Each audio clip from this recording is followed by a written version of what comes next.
The greatest example of a food forest I know of is the island of Puerto Rico. Now, I'm the first generation to be born in the US, but my entire family is from this region. But almost the entire land besides the metro is abundant with fruits. And I'm talking everywhere that you can walk. There's many areas that are left wild, and you can find things like, you might find some papaya. You may find some miracle fruit that you can make a bowl or a set of maracas from. Or my personal favorite was finding some juicy ripe mango.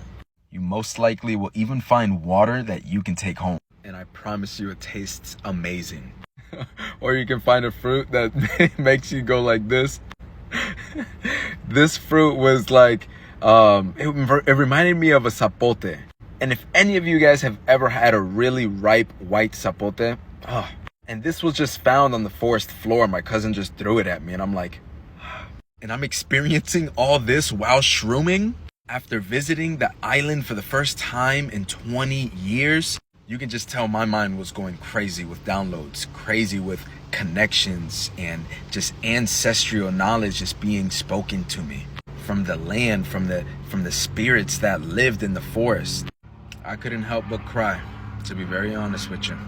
This is how it could all be everywhere. This is how it once was everywhere. And I know some people are going to run to the comments and tell me about some food forests they know of. But I'm not talking about the ones that exist. I'm talking about the ones that they don't teach us that once was every part of the Americas. We have been normalized to these deserts and decimated flat lands. But if we've done it once, we can do it again. It just takes human involvement at this point.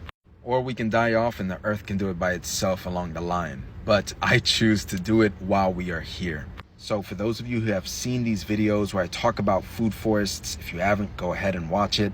And all the ones that I will make now and in the future, I want you guys to understand how this reality is not something that is out of reach. It's not just about one person doing it all.